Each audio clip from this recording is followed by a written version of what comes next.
Hello दोस्तों, नमस्कार, good evening. मैं आपके अपने प्यारे चैनल सुपर एकेडमी में एक बार फिर स्वागत करता हूं। तो दोस्तों, मैं आशा करता हूं आप बहुत अच्छे और स्वस्थ होंगे। तो चलते हैं, आज हमारी क्लास होने वाली है औरंगजेब आलमगीर, जिसे जाना जाता है आलमगीर औरंगजेब के नाम से। ठीक है, तो आज हमारी बहुत मोस्ट इंपोर्टेंट क्लास होने वाली है। तो जो अभी तक ऐसा भाई या बहन हो जिसने अभी तक हमारे चैनल को सब्सक्राइब ना किया हो, चैनल को सब्सक्राइब करें, बेल आइकन के बटन को ऑल कर लें ताकि हमारे आने वाले हर वीडियो का नोटिफिकेशन आपको समय समय पर मिलता रहे। और वीडियो को लाइक भी करें। ठीक है भाई गाइस, ज्यादा से ज्यादा शेयर करें जितना ज्यादा हो सके। तो चलें क्लास को शुरू करते हैं।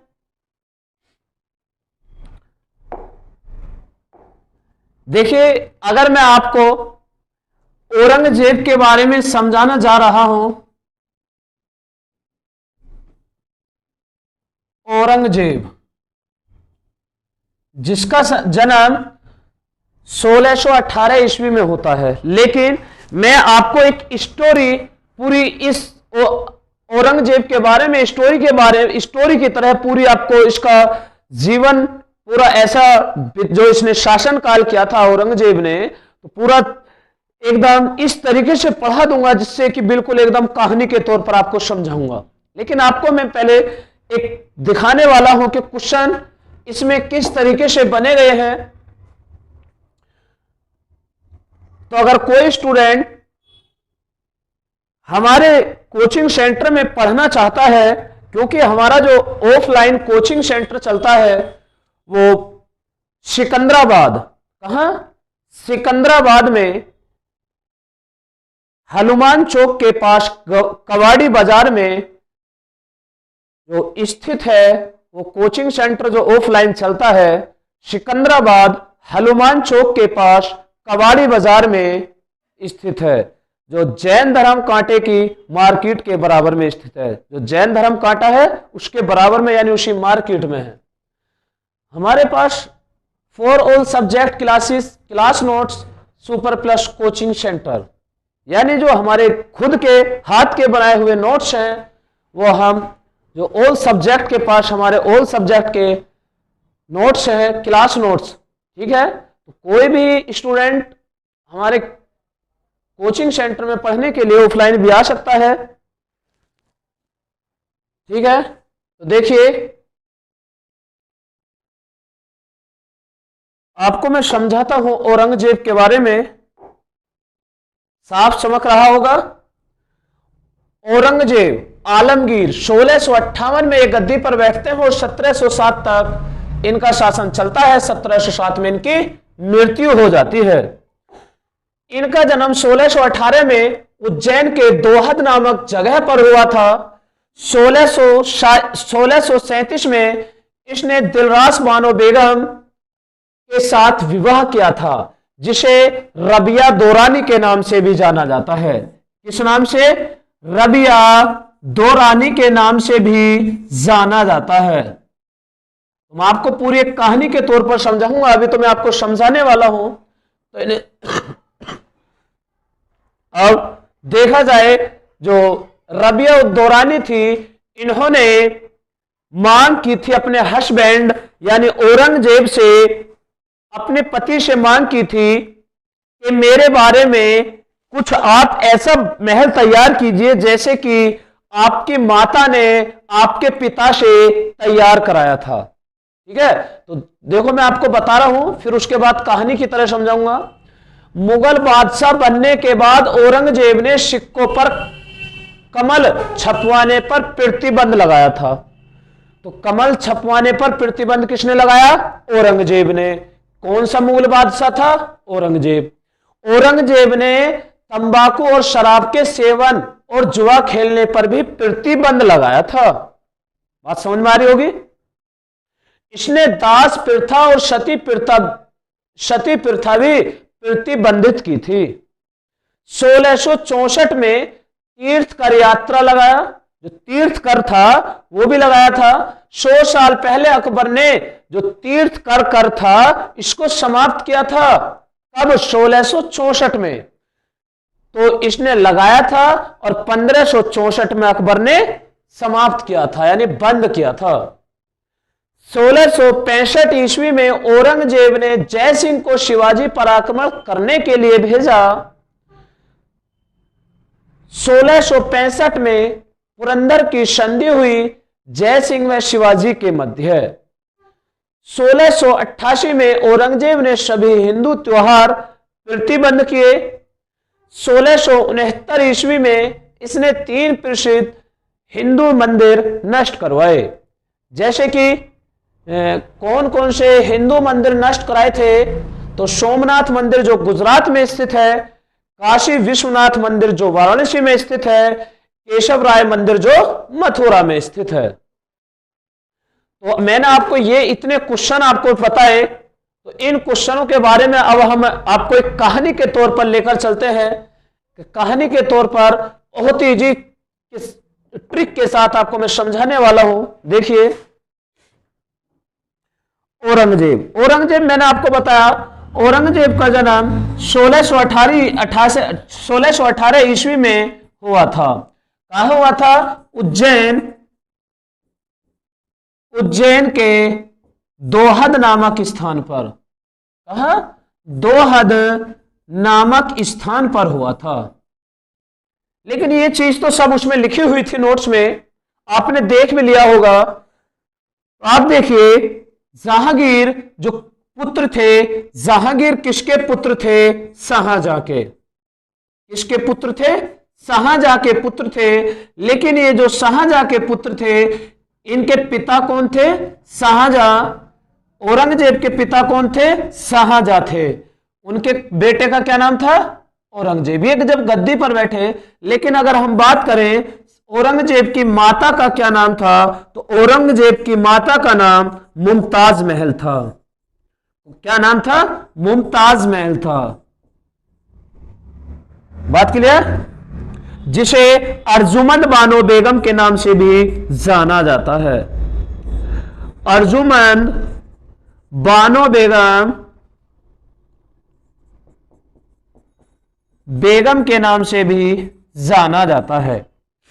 अब जो अर्जुमंद बानो बेगम या जो मुमताज महल थी, मुमताज महल ने शाहजहां से एक मांग की थी। शाहजहां से यह कहा था कि आप मेरे लिए कोई ऐसी चीज बनवाओ जिससे कि जाना जाए। तो शाहजहां ने प्रॉमिस किया था कि ठीक है, मैं आपके लिए ताजमहल तैयार कराऊंगा। क्या? एक ऐसा महल तैयार कराऊंगा जिससे कि आपकी याददाश्त रहे। तो मुमताज महल की मृत्यु होती है 1631 ईस्वी में। किसकी मृत्यु होती है? मुमताज महल की। तो मुमताज महल की 1631 ईस्वी में मृत्यु होती है। तो उनकी मृत्यु के बाद 1631 में ही शाहजहां एक महल बनवाने के लिए निर्माण शुरू करा देते हैं। जो निर्माण शुरू कराते हैं, उस ताजमहल का डिजाइन जो तैयार किया था वो उस्ताद अहमद लाहौरी ने तैयार किया था, और जो ताजमहल का मिस्त्री था वो उस्ताद ईशा था। बात समझ में आ गई? लेकिन हम चल रहे थे, ये तो मैं इतनी बात तो शाहजहां के टॉपिक में समझा चुका था, लेकिन हम चले औरंगजेब। तो वैसे ही औरंगजेब की पत्नी का नाम था क्या? औरंगजेब की जो पत्नी का नाम था, इनकी पत्नी का नाम था रबिया उद दौरानी। रबिया दौरानी इनकी पत्नी का नाम था। इन्हीं को ही अन्य नाम से भी जाना जाता था। इनको किस नाम से जाना जाता था? दिलराश बानो बेगम। दिलराश बानो बेगम के नाम से भी जाना जाता था। अब दिलराश बानो बेगम ने औरंगजेब से कहा कि जैसे आपकी माता ने अपनी याददाश्त के लिए एक ताजमहल बनाया, आप भी ऐसा ही मेरे लिए भी कुछ कराइए। तो देखिए, बीवी की बात थी, आखिर की पत्नी की बात तो माननी पड़ती है और मानना भी चाहिए, ऐसी बात नहीं है, क्योंकि पत्नी है, माननी भी चाहिए बात। अगर बात नहीं मानोगे तो फिर रोटी कहां से मिलेगी, ठीक है, तो पत्नी की बात माननी भी चाहिए। वैसे ही औरंगजेब ने प्रॉमिस कर दिया कि ठीक है, मैं ऐसे ही आपके लिए बनाता हूं। अब जब औरंगजेब ने बनवाने के लिए बोल दिया तो बनवाना भी था। अब जब औरंगजेब ने दिलरास बानो बेगम की मृत्यु होती है तो ऐसा भी नहीं कि औरंगजेब ने उनके जीते जी ही बनवा दिया हो। औरंगजेब ने यह कहा था कि मेरे पिता ने मेरी माता की मृत्यु के बाद ही ताजमहल का निर्माण शुरू कराया था। जैसे ही आपकी मृत्यु होगी, आपकी मृत्यु के बाद मैं भी ताजमहल बनाने शुरू करवा दूंगा। तो औरंगजेब ने भी दिलरास बानो की बेगम की मृत्यु के बाद ही एक सेकंड ताजमहल बनवाना शुरू कर दिया, जिसे बीवी का मकबरा के नाम से जाना जाता है। बीवी का मकबरा किस नाम से जाना जाता? बीवी का मकबरा। यह बीवी का मकबरा कहां है? औरंगाबाद। औरंगाबाद। औरंगाबाद किस जगह है? महाराष्ट्र। औरंगाबाद महाराष्ट्र। तो बीवी का मकबरा है, इसे द्वितीय ताजमहल के नाम से भी जाना जाता है। द्वितीय ताजमहल के नाम से भी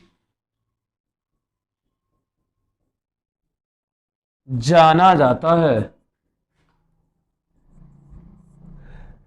बीवी का जो मकबरा है इसे ताजमहल की फुहड़ नकल भी कहा जाता है।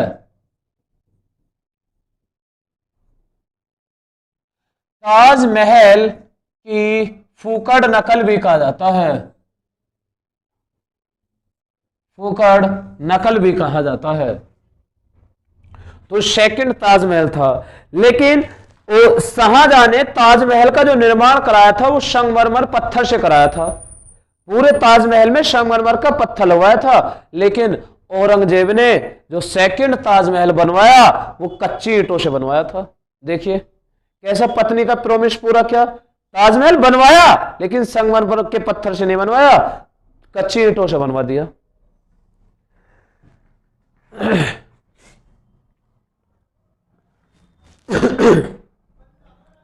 बात समझ में आ गई होगी यहां तक। अब ये जो औरंगजेब थे, देखिए मैंने आपको यहां तक बताया ताजमहल के बारे में। औरंगजेब इन्होंने शराब पर भी प्रतिबंध किया था, इन्होंने जुआ खेलने पर भी प्रतिबंध लगाया था, इन्होंने तंबाकू पर भी प्रतिबंध लगाया। 1664 में अकबर ने 1564 में अकबर ने जजिया कर समाप्त किया था। तीर्थकर यात्रा, तीर्थकर यात्रा अकबर ने बंद किया था। लेकिन देखो मैं आपको बताता हूं, मैंने जिस टाइम अकबर पढ़ाया था उस टाइम एक बात बताई थी, मैंने शब्द लिखवाया था दातीज। क्या? दातीज। और मैंने बताया दास प्रथा, दास प्रथा, तीर्थकर यात्रा, तीर्थकर यात्रा और जजिया कर, और जजिया कर। तो दास प्रथा 1562, तीर्थकर यात्रा 1563, जजिया कर 1564। ये इसने बंद किए थे। किसने? अकबर ने, जिसे महान अकबर के नाम से जाना जाता है। तो 1664 में तीर्थकर यात्रा लगाया किसने? अकबर ने 1563 में बंद किया तीर्थकर यात्रा, लेकिन औरंगजेब ने शुरू कर दिया। 1665 में औरंगजेब ने जय सिंह को शिवाजी पर आक्रमण करने के लिए भेजा। देखिए औरंगजेब परेशान था शिवाजी से, तो शिवाजी पर आक्रमण खुद तो करा नहीं, लेकिन शिवाजी पर आक्रमण करने के लिए भेज दिया राजा जय सिंह को। अब जय सिंह को भेजा, लेकिन वो भी आक्रमण नहीं कर पाए जय सिंह। जय सिंह ने 1565 में 1665 में पुरंदर की संधि हुई जय सिंह और शिवाजी के मध्य। भेजा जय सिंह को आक्रमण करने के लिए था, लेकिन इन दोनों ने क्या कर लिया, संधि कर ली। कब? 1665 में। वो संधि किस नाम से जानी जाती है? पुरंदर की संधि। देखिए मोस्ट इंपोर्टेंट क्वेश्चन, 1688 में ईस्वी में औरंगजेब ने सभी हिंदू त्योहारों पर प्रतिबंध लगाया। देखना, इससे पहले किसी मुगल बादशाह ने हिंदू त्योहारों पर प्रतिबंध नहीं लगाया था, और औरंगजेब ने हिंदू त्योहारों पर प्रतिबंध लगाया था। इसने 3 प्रसिद्ध हिंदू मंदिरों को नष्ट करा था, जो ये हैं। ठीक है, एक क्वेश्चन ये बनता है कि औरंगजेब ने सिख धर्म के 9वें गुरु तेग बहादुर की हत्या की थी। क्यों? कि इस्लाम धर्म स्वीकार न करने के कारण जैन धर्म के 9वें गुरु तेग बहादुर की हत्या की थी। कब की थी? देखिए 1675 में औरंगजेब ने सिखों के 9वें गुरु तेग बहादुर की हत्या की थी। अब ये जो हत्या कराई थी औरंगजेब ने 1675 में, क्यों कराई? क्योंकि इस्लाम धर्म स्वीकार नहीं किया था औरंगजेब ने। बात क्लियर? 1679 में औरंगजेब ने पुनः जजिया कर लगाया, जो मैंने बताया था अकबर ने 1564 में बंद किया, लेकिन औरंगजेब ने 1679 में शुरू कर दिया। 1681 में अकबर का विद्रोह, औरंगजेब का बड़ा बेटा अकबर था। तो अकबर का विद्रोह कौन था? अकबर वो नहीं जो जहांगीर का बेटा अकबर नहीं, वो वाला अकबर नहीं, ये अकबर अलग है, जो औरंगजेब का बड़ा बेटा था। औरंगजेब का बड़ा बेटा अकबर था। तो अकबर की मदद से शिवाजी के बेटे संभाजी ने की थी। जो अकबर की जो मदद की थी वो शिवाजी के बेटे संभाजी ने की थी। देखो शिवाजी, औरंगजेब युद्ध चाहता था शिवाजी को कि शिवाजी मारा जाए, लेकिन औरंगजेब के बड़े बेटे की मदद कौन कर रहा? शिवाजी का बेटा संभाजी। यह 8 साल तक संभाजी के पास रहा। कौन? अकबर, जो औरंगजेब का बड़ा बेटा था। 1682 में औरंगजेब ने अपना दक्षिण भारत अभियान शुरू किया। इस अभियान को औरंगजेब की कब्र कहा जाता है। इस अभियान को औरंगजेब की कब्र कहा जाता है। बात समझ में आ रही होगी? चलते हैं आगे। 1686 में, कब? 1686 में बीजापुर तथा 1687 में गोलकुंडा को मुगल साम्राज्य में मिलाया था। किसने मिलाया था? औरंगजेब ने। तो 1686 में बीजापुर, 1687 में गोलकुंडा को मुगल साम्राज्य में मिला लिया। देखिए मुगल साम्राज्य में सूबों की संख्या 19 से बढ़कर 21 हो गई। देखो सबसे ज्यादा जो सूबों की संख्या रही थी वो औरंगजेब के शासनकाल में ही रही थी, सबसे ज्यादा। 1689 में औरंगजेब ने संभाजी पर आक्रमण कर उसकी हत्या कर दी। देखो अकबर की जो मदद कर रहा था, अकबर की जो मदद की थी, अकबर कौन था? औरंगजेब का बड़ा बेटा। अकबर की मदद कर रहा था शिवाजी का बेटा संभाजी। अब संभाजी की हत्या कौन करेगा? औरंगजेब। औरंगजेब ने संभाजी पर आक्रमण कर उसकी हत्या कर दी। और औरंगजेब ने संभाजी की पत्नी येसुबाई और उसके पुत्र शाहू को अपने कैद कर लिया। यानी संभाजी की पत्नी येसुबाई को और उसके बेटे शाहू को भी कैद कर लिया। किसने? औरंगजेब ने। औरंगजेब की अनुपस्थिति में उसका वजीर, जो खान के नाम से जाना जाता है, लगभग 31 साल तक वजीर ने दिल्ली का शासन संभाला था। औरंगजेब की अनुपस्थिति में उसका वजीर जो था, उसके वजीर ने दिल्ली का शासन संभाला था। लगभग कितने साल तक? 31 साल तक। इसी के शासनकाल में हिंदू मंत्रियों की संख्या सर्वाधिक थी। देखो मुगल साम्राज्य में सबसे ज्यादा जो हिंदू मंत्री थे वो औरंगजेब के शासनकाल में थे। ठीक है, तो ऐसा भी नहीं है कि ये एक औरंगजेब ने हिंदू त्योहारों पर प्रतिबंध तो लगाया था, गलत काम तो किया था, लेकिन जो बड़े बड़े पद थे उस टाइम, औरंगजेब के टाइम, वो जितने बड़े पद थे वो सभी पद किसको दिए थे? हिंदू मंत्रियों को दिए थे। और सूबों की भी संख्या इसी के शासनकाल में सबसे ज्यादा थी, मंत्रियों की भी संख्या सबसे ज्यादा इन्हीं के शासनकाल में थी। 1707 ईस्वी में औरंगजेब की मृत्यु महाराष्ट्र के अहमदनगर में हुई। इनकी कब्र दौलताबाद में है। इनकी जीवनी का नाम आलमगीर था, जिसको काजिम शिराजी ने लिखा था। बात समझ में आ गई होगी।